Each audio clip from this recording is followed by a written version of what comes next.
Welcome to Bedtime Myths and Mysteries. Tonight we enter a place whispered about in the forgotten corridors of memory and myth. A place few claim to have seen, and none claim to have entered twice.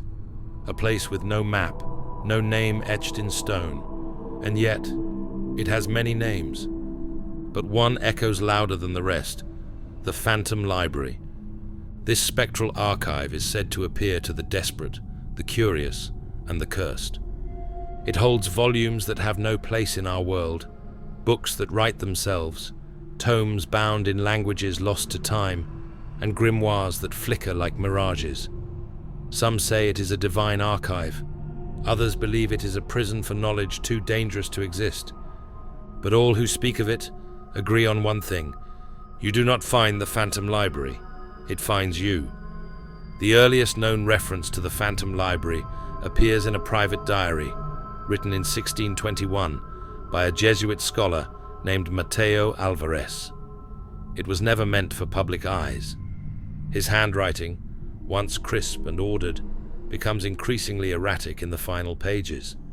He writes of a night in a monastery outside Seville, Spain.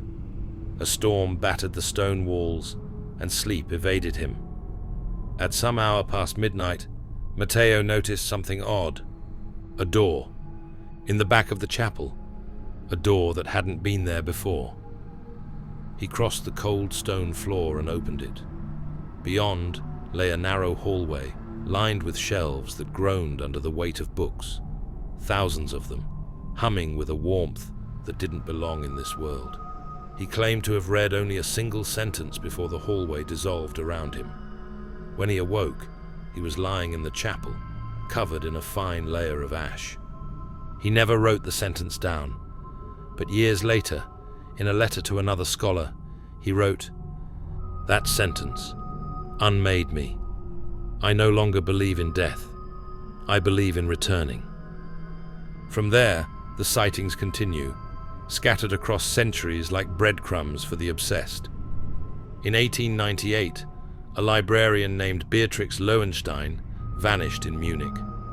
All that remained in her apartment was a single book, handwritten, bound in green silk, and entirely blank, until 3 days later. Witnesses claim the pages began to fill with poetry that predicted the weather with eerie precision. The book changed hands dozens of times. By 1931, it was filled cover to cover, each line foretelling natural disasters, political upheavals, and personal tragedies. The final page simply read, "And now, you." During World War II, in a prisoner of war camp in Poland, a man named Jakub Rona claimed to see a flickering glow beyond the wire fence.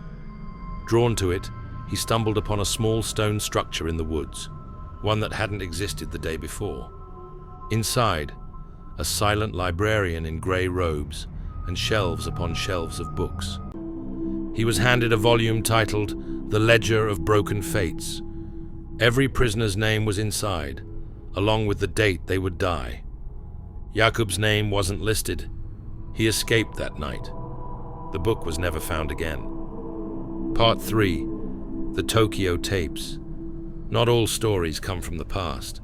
Some bleed into modern life like static on a screen. In 1996, a Tokyo subway maintenance worker named Hiroshi Tanaka was conducting a routine inspection. He entered an access tunnel beneath Ginza Station, one he'd walked 100 times before. But this time, a door stood at the end, unmarked, slightly ajar. Inside was a chamber unlike anything he had seen. The floor was smooth obsidian. The ceiling opened into nothingness. Dozens of books floated mid-air, rotating gently as if caught in a silent breeze. Hiroshi took photos, dozens. But when he returned to the surface, every image on his camera showed him standing alone in a perfectly empty tunnel. He quit his job that same week, moved to Hokkaido. He hasn't been seen since 2001. The Phantom Library has no fixed form. Witnesses describe wildly different spaces. To some, it appears as a Victorian reading room: velvet chairs, brass lamps, tea steaming gently beside parchment manuscripts. To others, It is a brutalist labyrinth. Concrete walls, fluorescent lights that flicker like dying stars, and shelves that vanish into the dark. But one detail never changes.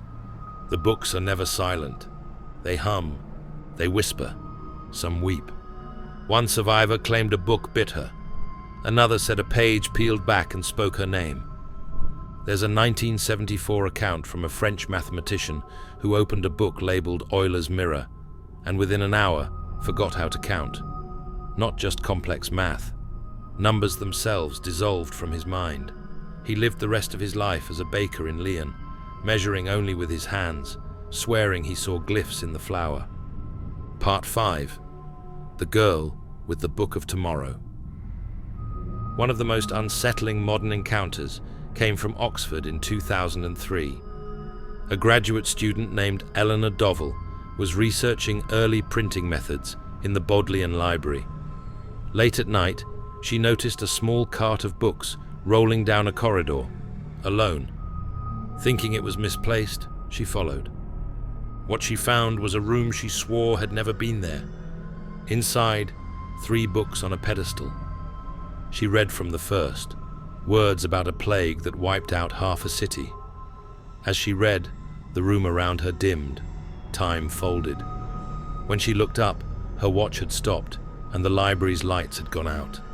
The second book showed her an event. Her boyfriend, weeks later, with another woman. It came true. The third book was blank. She took it home. Weeks later, words began to appear, written in her own handwriting. It chronicled her life in exacting detail, day by day. She says she can't stop reading it, even though she now knows how it ends. It ends in a room with no doors, she once told a friend, eyes hollow. Only books, and silence, and me. Part 6. Theories and Rituals. Occultists and scholars have attempted to locate the Phantom Library. None have succeeded. Some say it exists in a pocket dimension, tied to rare planetary alignments or shadow hours between midnight and dawn. Others believe it is sentient, choosing its patrons based on some unreadable logic.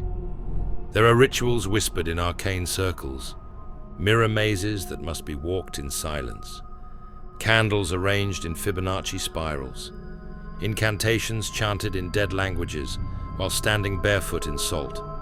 None guarantee access. Some leave participants permanently changed. One man went blind in one eye, claimed he saw a shelf of books in that eye ever since. Another stopped dreaming entirely. She said her dreams had been taken in exchange.